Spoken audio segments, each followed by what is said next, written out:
देखो बेटा, हमने पहले की लिक्विडिटी रेशियो, लिक्विडिटी बताती थी हमारी short term paying capacity, cash को लेकर हम कितने खर्चे देने के लिए कैपेबल हैं, ठीक है। फिर हमने की प्रॉफिटेबिलिटी रेशियो, वो हमारी बताती है कि अर्निंग कैपेसिटी, क्या बताती है, अर्निंग कैपेसिटी, जिसमें हम gross profit, net profit, ROI निकालते हैं, ठीक है। अब हम करेंगे सॉल्वेंसी रेशियो, ठीक है। सॉल्वेंसी रेशियोज लिखो, इट हेल्प्स इन, देखो it helps in knowing the long term financial position of the business. It helps in knowing या analyzing लिख सकता है, long term financial position of the business, long term financial position of the business. Solvency ratios वो है जो कि business की long term में, यानी कि 5, 10, 15, 20 सालों में, 5 साल ऐसे मान लो, मोर देन 1 ईयर में बिजनेस कहाँ स्टैंड करता है। अब एक एग्जांपल सुनो, मेरे बिजनेस में जी मैंने जब स्टार्ट किया था 10 एसेट्स लगाए, 10 मशीनें लगाई, 1 करोड़ ईच, 5 करोड़ हो गए। आज से 4 साल बाद मैंने कोई एक मशीन 50 लाख की बेच दी, उसका मतलब करंट एसेट तो बढ़ गया, मेरा कैश बढ़ गया, पर फिक्स एसेट कम हो गया। तो फिक्स एसेट के कम होने से मेरी ऑपरेशनल एफिशिएंसी कम हुई होगी कि ज्यादा हुई होगी, ठीक है। और अगर हम ऑपरेटिंग नॉन ऑपरेटिंग का ध्यान देंगे, नेट प्रॉफिट तो ज्यादा ही आएगा क्योंकि उसमें नॉन ऑपरेटिंग भी आता है, तो प्रॉफिट ऑन फिक्स एसेट हो भी आएगा या लॉस हो भी आएगा। लेकिन जब हम ऑपरेटिंग प्रॉफिट निकालेंगे तब वो वहां कंसीडर नहीं होगा, इसलिए ऑपरेटिंग प्रॉफिट बेटर है, नोइंग द ऑपरेशनल एफिशिएंसी।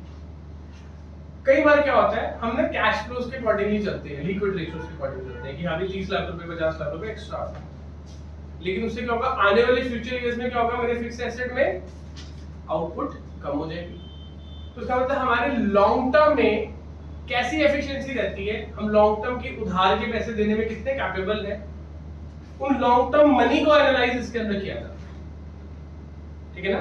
कुछ बिजनेसेस शॉर्ट टर्म में बहुत अच्छी रिटर्न दे रहे होते हैं, वाइंडिंग अप के टाइम पे ये होना चाहिए, आप बिजनेस बंद करने वाले हो, शॉर्ट टर्म में पैसा रिकवर करो और लॉन्ग टर्म की सोचना बंद करो, ठीक है। पर जनरली कौन सा ऐसा बिजनेस होता है जो सोचता है वाइंड अप करना है, मैंने कौन सा कांसेप्ट चलता है, गोइंग कंसर्न। तो लॉन्ग टर्म में हम पैसे लेते कहां से, पहली बात हमारे सोर्सेज ऑफ फाइनेंस है क्या लॉन्ग टर्म में, एक है अपना पैसा जिसको क्या कहते हैं, इक्विटी, इक्विटी का दूसरा नाम ये हमने कल पढ़ा था। इक्विटी और शेयर होल्डर फंड के अंदर कैलकुलेशन किसकी आती है, one is share capital, other is reserve and surplus. दूसरा डेट, क्या होता है, अब ये ना बड़ा एक इंटरेस्टिंग टर्मिनोलॉजी, जब वर्ड लिखा हो डेट और एक वर्ड लिखा हो टोटल डेट, दोनों में क्या डिफरेंस है। Debt means long term debt, debt का मतलब कौन सा डेट है, तो इसके अंदर आएगी सिर्फ नॉन करंट लायबिलिटी, क्या आएगी, लेकिन जब टोटल डेट लिखा होगा ये होगा non current liability plus current liability. तो नेट सेल में हमारी बैलेंस शीट की जो लायबिलिटी साइड होती है, पहले क्या आता है, शेयर होल्डर फंड, दूसरा क्या आता है, तीसरा क्या आता है। तो हम बेसिकली इन तीनों को समझ चुके हैं, कल भी समझ चुके हैं, यही यूज होंगे दोबारा, ठीक है। तो नॉन करंट लायबिलिटी के अंदर क्या आता है, long term borrowing plus long term, उसके अलावा अदर्स भी होते थे और डेफर्ड टैक्स लायबिलिटी भी होता है, पर सीबीएसई ने नोटिफाई किया है कि +2 के सिलेबस की कैलकुलेशन में वो यूज नहीं होगा, इसलिए आपने दोनों लेके चलना है +2 में। थ्योरेटिकली 4 चीजें हैं लेकिन प्रैक्टिकल में आपकी 2 ही यूज होगी, ठीक है। तो ये 3 फॉर्मूलास पता लग गए। इसके अंदर जो रेशियोज पढ़ेंगे, सबसे पहली रेशियो होगी डेट इक्विटी रेशियो। कौन सी रेशियो होगी, डेट इक्विटी रेशियो कौन सी होती है, that is it establishes a relationship between the total date and equity in the business. Total date और इक्विटी होता क्या है, ये दोनों चीजें, और इन चीजों को हम कलेक्टिवली क्या कहते हैं। तो बिजनेस में जो हमारा पैसा लगा है कैपिटल एम्प्लॉयड की फॉर्म में, वो लॉन्ग टर्म है कि शॉर्ट टर्म है, कल बताया था कैपिटल एम्प्लॉयड में लॉन्ग टर्म कितना पैसा लगा है, उस लॉन्ग टर्म पैसे की रिलेशनशिप निकालने हैं, उसमें से कितना पैसा हमारा है कितना पैसा उधार है। जो हमारा पैसा है उसको क्या कहेंगे, जो उधार का पैसा है उसको क्या कहेंगे, डेट, सिंपल है, ठीक है ना। तो डेट अकेला लिखा है तो क्या लेना है हमने, नॉन करंट लायबिलिटी, क्या लेना है, नॉन करंट लायबिलिटी, ठीक है। पहले मैं लिखने दो फिर मैं आपको थ्योरी लिखवा दूंगा। दूसरी रेशियो आती है total asset to debt ratio. तो फॉर्मूला ही बता रहा है, हमने टोटल एसेट्स की और किसकी रेशियो लेनी है, डेट की। तो total asset divided by not total debt, debt बोला है, टोटल डेट बोला होगा तो करंट लायबिलिटी में आ जाएगी, ठीक है। तीसरी रेशियो आएगी प्रोप्राइटरी रेशियो। प्रोप्राइटर किसको कहते हैं, ऑनर का कौन सा होता है पैसा, शेयर होल्डर फंड, इक्विटी। तो प्रोप्राइटरी रेशियो यानी कि इक्विटी ऊपर आ जाएगा। टोटल एसेट्स में करंटली आएगा। अच्छा ठीक है, जब हम इसको टोटल लायबिलिटी लिखेंगे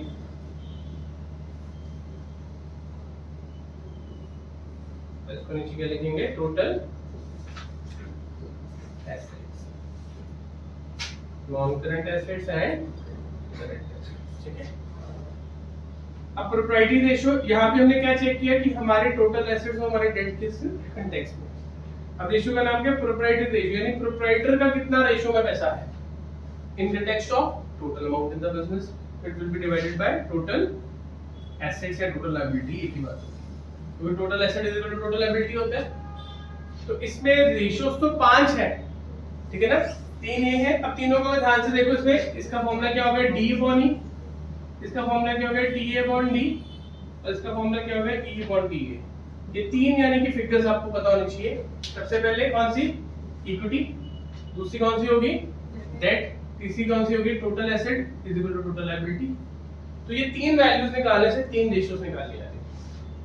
कई बार क्वेश्चन में आपको टोटल एसेट और टोटल लायबिलिटी में से एक चीज दी होगी, तो दूसरी सेम होती है, आपको बैलेंस शीट पता है, ठीक है। पहले तो ये 3 रेशियोज हैं, ठीक है। उसके बाद लिखो पहले डेट इक्विटी रेशियो, फॉर्मूला लिख लो पहले। Date equity ratio, it establishes a relationship between debt equity ratio, it establishes a relationship between long term debt and shareholder fund,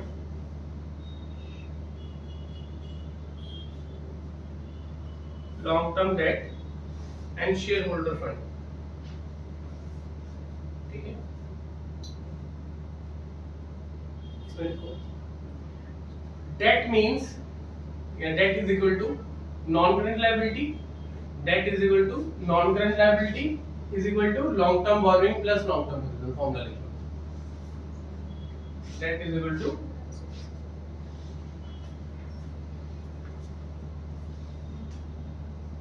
non-current liability is equal to long-term borrowing plus long-term provision, LTP LP लिखा, ठीक है। अब यहाँ एक note लिखो, very important note, provision made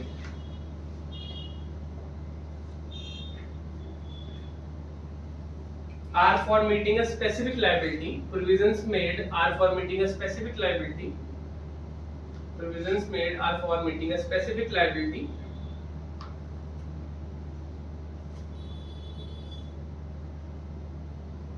comma long term provisions are to be paid against long term liabilities, long term provisions are to be paid against long term liabilities, long term provision किसके against पे of होंगे, long term liabilities के against are used to pay long term liabilities। क्यों long term provision use करते हैं हम इसके अंदर, ये मैंने उसका रीजन लिखा है, क्योंकि उस लॉन्ग टर्म प्रोविजन का पैसा चाहे हमारे पास पड़ा है तो कल को यूज किसके लिए होना है, लॉन्ग टर्म पेमेंट्स के लिए होना है, तो इसलिए हम उसको कंसीडर करते हैं, ठीक है। चलो उसके बाद लिखो equity, equity means share holder fund, equity means share holder fund,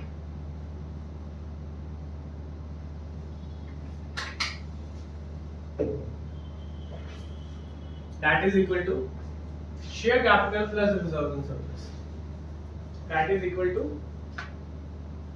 share capital, formula लिख लो ना, इक्विटी इज इक्वल टू ये वाला, equity is equal to share capital plus reserves and surplus.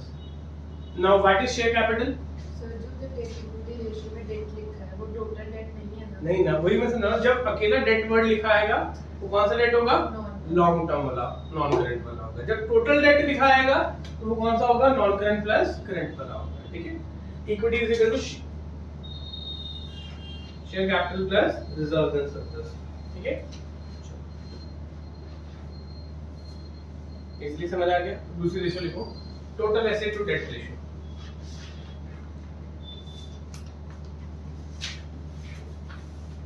इसमें कैपिटल एम्प्लॉयड भी यूज होनी है, इसलिए मैंने प्रॉफिटेबिलिटी पहले करवाई। कभी कभी कैपिटल एम्प्लॉयड दी होगी। कैपिटल एम्प्लॉयड क्या होता है? Share holder fund plus non current liability, और टोटल लायबिलिटी और करंट लायबिलिटी दे देते हैं और कैपिटल एम्प्लॉयड दे देते हैं, तो वहां से डिराइव करनी पड़ती है इंफॉर्मेशन। दैट्स व्हाई प्रॉफिटेबिलिटी करके ये बहुत इजी हो जाती है, ठीक है। लिखो आइडियल रेशियो, लिख लो एक डेट इक्विटी की कितनी होती है आइडियल रेशियो इसकी? 2:1। कभी बाय चांस पूछ ले थ्योरी में what is the ideal ratio? 2:1। Next लिखो इसके बाद total asset to debt ratio. Total asset to debt ratio formula लिख लो, total assets divided by debt, total asset divided by debt, ठीक है। इसकी लिखो आइडियल रेशियो 1:1। देखो it establishes a relationship between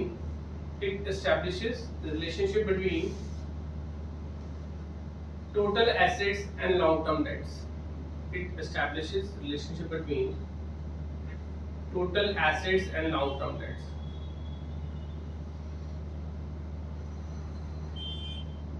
Relationship between total assets and long term debt. इसको मैं दोबारा नहीं लिखवा रहा क्योंकि जो हमने डेट का मीनिंग लिखा है वो सेम है। टोटल, नीचे एक नोट लिख लो, we know total asset is equal to total liability. तो बड़ा बेसिक सा रिलेशनशिप है, तो कहीं पर हम भूल जाते हैं, ठीक है ना। जितना टोटल एसेट्स का होता है उतना ही टोटल लायबिलिटीज का होता है।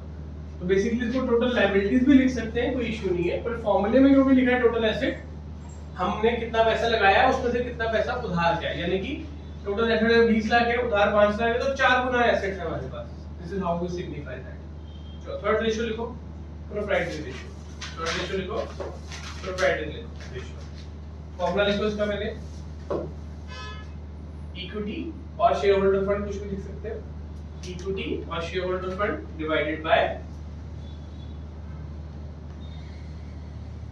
Total assets divided by total asset. लिखो it establishes the relationship between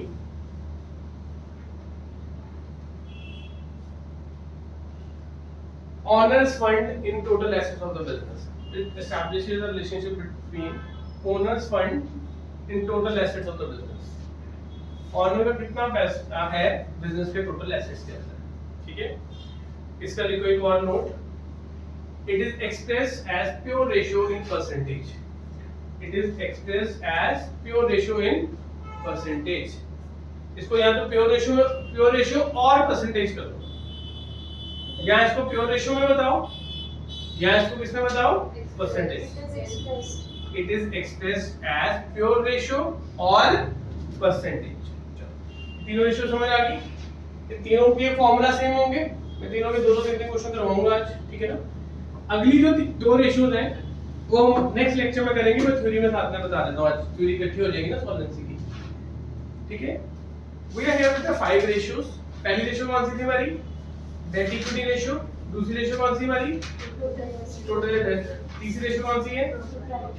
चौथी रेशियो आएगी इंटरेस्ट कवरेज रेशियो। कौन सी रेशियो आएगी? Interest coverage ratio.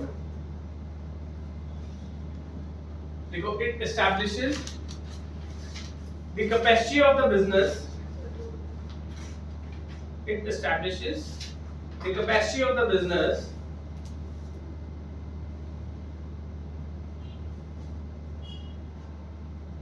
comma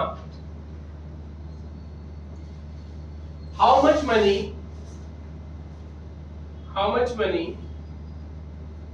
in profits is available to pay off the interest. How much money in profits is available to pay off interest liability. Formula लिखो, EBIT divided by fixed financial charges. Fixed financial charge एक fancy word है, basically interest की बात होगी। Interest loan का भी हो सकता है, डिबेंचर्स का भी हो सकता है। हम कितना पैसा कमा रहे हैं और हमारा इंटरेस्ट कितना है, जो लेंडर है वो ये जानना चाहेगा कि इनके पास मेरे इंटरेस्ट को देने के लिए पैसे पूरे हैं कि नहीं है। लेट्स से इंटरेस्ट है 20,000, कितना है अर्निंग बिफोर इंटरेस्ट ही लेंगे क्योंकि इंटरेस्ट से पहले चेक करेगा एफिशिएंसी है, वो आए 80,000। उसके बाद इनके पास हमारे इंटरेस्ट देने के लिए 4 गुना पैसे होते हैं।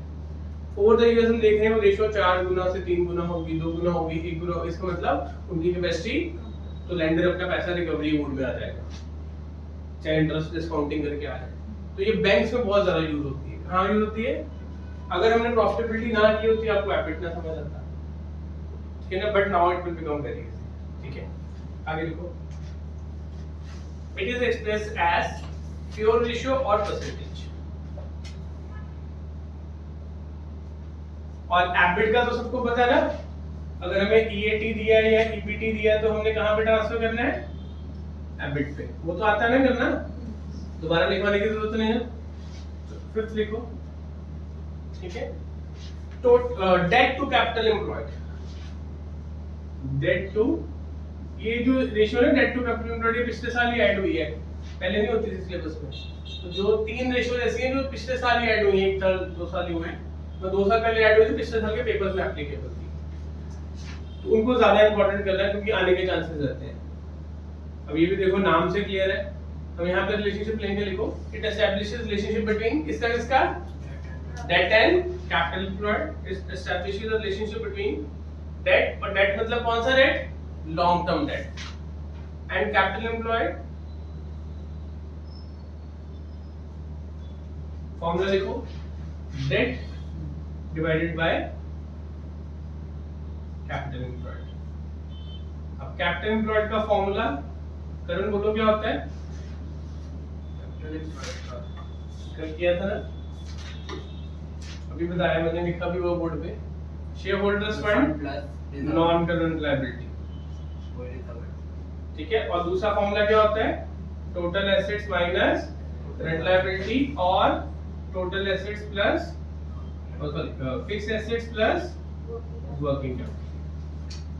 इसमें ये पता है ना कि while calculating capital employed, fictitious assets and non-current investments are not considered. Non-current assets नहीं आएंगे। Non-current assets, fixed assets के लिए non-current assets लिखते हैं ना, ठीक है। अब मुझे एक चीज का आंसर दो, डेट टू कैपिटल एम्प्लॉयड, ये हमारा पैसा लगा है, उसमें से डेट है। डेट से डेट कैपिटल एम्प्लॉयड 10 लाख है, डेट है 2 लाख, तो रेशियो कितनी आ रही है? 0.2 में 20%। और अगर नेट हो 5 लाख तो आएगा 50%। तो ये रेशियो जितनी ज्यादा होगी अच्छी बात है, जितनी कम होगी इतनी अच्छी बात है। जितनी कम होगी इसका मतलब क्या, हमारा उतना डेट कम है। तो हमारे बिजनेस में डेट पे डिपेंडेंस ज्यादा है या कम है? हमारा बिजनेस डेट के पैसों से ज्यादा चलता है या अपने पैसों से ज्यादा चलता है? ये चेक करने के लिए lower the ratio better is the security to the lender. लिख लो, lower the ratio better is the security to the lender. lower the ratio better is the security to the lender, ठीक है। जितनी कम ratio होगी उतना lender को फायदा रहेगा। अच्छा, ये वाली रेशियो में एबिट अपॉन इंटरेस्ट था, अगर इंटरेस्ट 20,000 है और एबिट 80,000 है, वो 4 टाइम्स आया। अगर एबिट 1 लाख आएगा तो रेशियो ज्यादा आएगी। लेंडर को किसमें ज्यादा सिक्योरिटी है, ज्यादा रेशियो होने में कि कम रेशियो होने में? तो उसके साथ लिख लो higher the ratio better it is. Case study में ये चीज काम आएगी कि वो अपने इंटरेस्ट कवरेज रेशियो को बेटर बनाना चाहते हैं। बेटर मतलब क्या करना चाहते हैं? उसको इंक्रीज करना चाहते हैं, बेटर इट इज। सर वो दोबारा से देख बेटा, तेरे पास इंटरेस्ट 20 रुपए देना है, एक केस है 100 रुपए की इनकम है, एक केस है 60 रुपए इनकम है। इस केस में 3 गुना पैसे हैं, इस केस में 5 गुना पैसे हैं। तो लेंडर को सिक्योरिटी ज्यादा कहां पे है? 5 टाइम्स में कि 3 टाइम्स में? तो इसका मतलब ये रेशियो जितनी ज्यादा आएगी उतना बेटर है, ये रेशियो जितनी कम आएगी उतना बेटर है। किसके लिए? लेंडर के लिए। अगर मान लो क्वेश्चन आ जाए कि कंपनी आई या बैंक हो, वो आपसे लोन मांग रही है, आप आइडियल रेशियोज निकाल के डिसीजन दो क्या उनको डेट देना चाहिए कि नहीं देना चाहिए। तो डेट इक्विटी रेशियो निकालोगे, ये इंटरेस्ट वाली रेशियो निकालोगे, मतलब कि किस तरह की उसने सिचुएशन पूछी है कि वो इंटरेस्ट को लेके वरीड है, वो रीपेमेंट और लोन को लेके वरीड है, कंपनी के डेट इक्विटी के रेशियो को लेके वरीड है, वो रेशियो निकालोगे। अगर वो रेशियो उन्होंने बोल दिया कि earlier company has this ratio of 2 times, after taking the loan you calculate new ratio and suggest should we give the loan और नॉट। ये केस स्टडी बन गई। कि पहले रेशियो थी 3 टाइम्स थी, अब उनकी इनकम बनेगी हमारे डेट देने से, पर इंटरेस्ट भी बढ़ेगा उसमें, तो हम क्या करेंगे प्रीवियस और नई वाली को चेंज करके निकालेंगे। ये रीजनिंग क्वेश्चन में करवाऊंगा, ठीक है ना। मैं वैसे थ्योरी में साथ साथ ऐसे समझा रहा हूँ कि केस स्टडी में क्या होता है, इसी रेशियो को यूज कैसे करते हैं वो बात आ रहा है। क्लियर हो गया? ये हमारी होगी थ्योरी सारी। क्या होगी? थ्योरी। किसकी होगी थ्योरी?